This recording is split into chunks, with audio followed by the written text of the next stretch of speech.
Now here's the full TTS Ready script. Welcome back to the deep dive. Today we're digging into a really fascinating set of source materials. It's essentially an outline, almost like an instruction manual for the inner life. Right. And it's built pretty heavily on core theological ideas, especially drawing from, well, Psalm 119. That's right. And our mission really is to unpack the sort of operating system described here. We're not just summarizing. We're trying to distill the functional claims of this religious text, which the sources consistently call the Word. Okay. So the material lays out this whole framework for how this text is supposed to, convert, purify, stabilize, and ultimately sustain someone who believes. So it's like a complete blueprint then, Yeah. defining the power of this guide, not just for belief, but for like the practical moment-to-moment stuff in life. Exactly. Character building, moral purity, finding hope. It covers all that. And the starting point seems to be that human effort just isn't enough on its own. That's the foundational premise, yeah. Yeah. The material actually kicks off by defining who is blessed, and it's those who live according to this specific guide. Okay, let's start there then. At the beginning of this journey laid out in the text, it starts with blessedness, but it quickly points to a pretty basic problem, one I think anyone can relate to. How does a person, especially someone just starting out, keep themselves on a morally clean path? Right, the old phrasing is, wherewithal shall a young man cleanse his way. But the source is really clear that this isn't just for young people. Oh, okay. No, it's universal. The answer works for new believers, experienced leaders, the elderly, everyone. And the key action it prescribes is, by taking heed thereto according to thy word. Taking heed. That sounds like more than just casual reading. It suggests what? Intense focus. Exactly. Focused attention. And the source claims this act is what kicks off the whole transformation process. How does it work? What are the first steps? Well, it synthesizes these initial kind of necessary spiritual steps. First, the word is meant to bring conviction. That moment you realize, okay, I need to change. Right, that awareness. And in this framework, the conviction has to come before confession. And then confession, well, that leads to conversion, the actual turning towards this new way of life. The sources use some really strong language about the natural human state, things like dirty, filthy, and depraved. How does the word supposedly fix that? It's said to perform a radical cleansing, like washing away that inherent spiritual, dirt, as the source puts it. And functionally, this is critical. Why critical? Because the source argues that without the specific content of the word, your conscience is basically ignorant, doesn't have an accurate sense of right and wrong. It needs a map. Ah, so the word provides the moral compass. Precisely. It provides that necessary map. Okay, this is where it gets really internal, right? The text says the word must be hid in mine heart that I might not sin against thee, like storing it deep inside. Yeah, it's defined as the internal treasury, the preventative shield. It's the word, once it's really treasured and embraced deep down, that supposedly fortifies you against sin and temptation. So it's this internal embedding. That's where the real change happens. According to the source, yes. That internal dwelling place is where the transformation yields its biggest benefits. And what are those benefits supposed to be? The comprehensive package? The material claims that when the divine influence Christ, who is called the Word made flesh, dwells in the heart, it provides a whole security system. Not just initial salvation and sanctification, getting clean, Right. but ongoing strength and stability. It sort of seals the heart, keeping the person steadfast and protected against, life's trials. It's the mechanism for endurance. Okay, so strength and stability. But the source uses some really dynamic metaphors to describe how this change happens, right? It doesn't sound gentle. No, not at all. To get across the intensity, the necessity of this change, it relies on these very active, forceful metaphors. This word is never just a suggestion. It's always portrayed as a force. I was struck by the, almost violent ones. It's compared to a fire burning away impurities and a hammer that breaks a hard heart. That's not gentle persuasion. No, it implies necessary, maybe even painful, spiritual surgery. The fire burns off the dross. The hammer shatters apathy or resistance. But maybe the most insightful metaphor for understanding the internal work comes from Hebrews, describing the word as quick and powerful and sharper than any two-edged sword. Yeah, that's a famous one. Let's dig into that sword analogy. People quote it, but what does the source material say that piercing does specifically? Its main function is discernment. The sword cuts through all the superficial stuff, the self-deception, and gets right to the core. It divides soul and spirit, apparently. Wow. And it acts like an unbiased judge, revealing the actual thoughts and intents of the heart. It forces you to confront your real motives, things you might even hide from yourself. It's presented as the ultimate tool for self-assessment. Okay, that's deep internal analysis. But then the material shifts gears completely, using a metaphor of food, sustenance, comparing the word to daily nourishment. Exactly. It moves from surgical tool to spiritual diet. Job is quoted as esteeming God's words more than my necessary food. So like physical food strengthens the body. The spirit and soul need this text for nourishment and building. Deprive your body of food, you get weak. The source argues the same happens to your spirit if you neglect this word.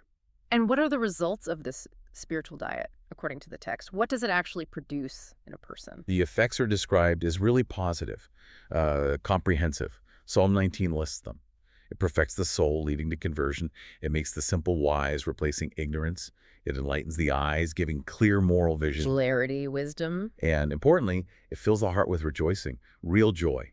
And that joy is seen as a kind of measure of how well you're being nourished spiritually. So you've got the internal transformation, the surgical precision of the sword, the nourishment. But where does this lead in terms of actual behavior? It can't just stay internal, can it?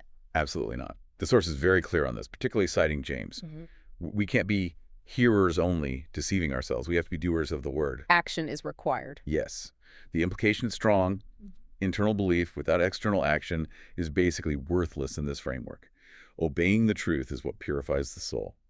And that purification is supposed to result in genuine, unfeigned love for others. Obedience is the proof. Okay, this brings us nicely into the whole performance aspect. If obedience is key, the source seems to emphasize the speed of that obedience. The psalmist says, I made haste and delayed not to keep thy commandments. Why is haste so important here? It's about preventing complacency, really. Delay is framed as a kind of open door for sin or slipping backwards. The material stresses that if you feel convicted about something, say you wronged your spouse or a neighbor or even just had a wrong thought, the response needs to be immediate. Immediate apology, reconciliation, course correction. So act the moment you know. Yes, act on the conviction instantly. It prevents the heart from hardening, you see.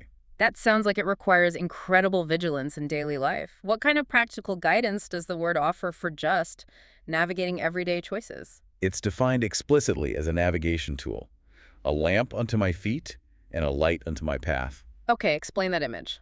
Lamp for the feet, light for the path. Think of walking in darkness. The lamp doesn't light up the whole world, but it shows you exactly where to put your next step and the path immediately ahead. It removes confusion and darkness from your immediate decisions. And using that lamp effectively requires what? What actions do you need to take? It demands practical separation. The light shows you the wrong paths, and you have to actively turn away from them. Like avoiding certain things. Yes. Whether that's, corrupting influences, bad company, maybe even certain media. The source is quite direct. Your companions should be people who also keep thy precepts. It suggests a very intentional choice about who you associate closely with to maintain that purity. The standard seems incredibly high internally, too. It says the believer shouldn't allow any sin, no matter how small, to rule over them. Right. The argument is that tolerating those seemingly small, insignificant sins is like leaving a crack in the dam. It's the first step toward bigger failures. I see. And this commitment to active daily purification is directly linked to future hope. Let's talk about that hope. It's described as a living and realizable hope, specifically the hope of seeing Christ.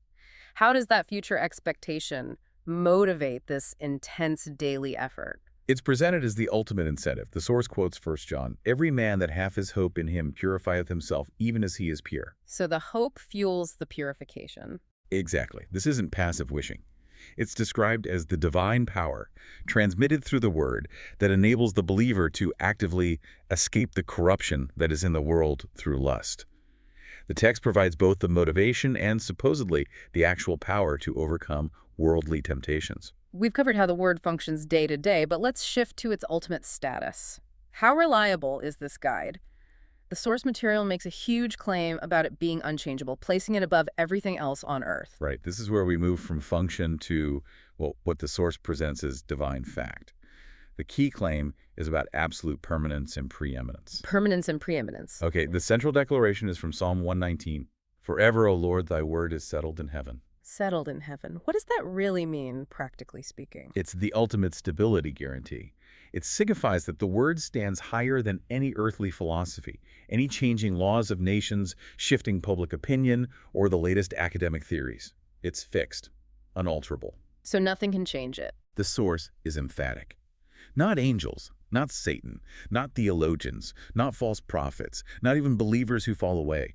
No one has the authority or power to change what is settled in heaven. That's a stark contrast to, well, everything else we experience. Governments change, cultures shift, scientific understanding evolves. It's all temporary. Precisely. And the source highlights that contrast. Heaven and earth shall pass away, but my words shall not pass away. That permanence is presented as the very source of its life-giving power. How so? Because the Word lives and abides forever, it grants the believer what Peter calls an incorruptible seed, the source of their new eternal life. If the Word could change or fade, the hope it offers would be, well, fundamentally unstable. But perhaps the most staggering claim theologically is from Psalm 138, saying, God has magnified thy word above all thy name. That sounds immense. Why would the source assert that? That claim really defines its preeminence. It's fundamentally an argument about divine integrity. Yeah, the source uses this to imply that messing with the Word, altering it, falsifying it, diminishing it, is akin to compromising God's own identity. If you wouldn't dare tamper with or cheapen the name of God, you must show that same absolute reverence for his written commands. The text's integrity is tied directly to God's integrity. Wow. Okay, so if the Word holds this supreme, unchangeable status, what's the guaranteed outcome for those who actually use it as their guide? The source wraps up with this guarantee of efficacy, mainly drawing from Isaiah. The word shall not return unto me void, but it shall accomplish that which I please. It will achieve its purpose. It's promised to. It's meant to energize, empower, and make the believer victorious in their spiritual life. The source even quotes Jeremiah saying God will hasten his word to perform it, actively ensuring that whatever the word is sent out to do, whether it's bringing salvation, healing, or delivering power, it will prosper. It won't fail. Okay, so this deep dive has really laid out a comprehensive framework from these sources.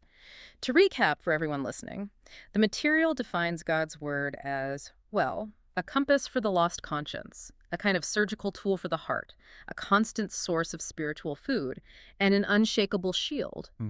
And all of that stems from its claimed nature as this permanent, preeminent truth settled above everything earthly. That's a good summary.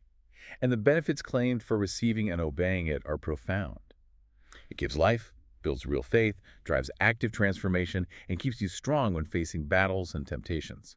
When it's truly embraced, believed, and applied, it's presented in this worldview as the singular source of stability and even joy.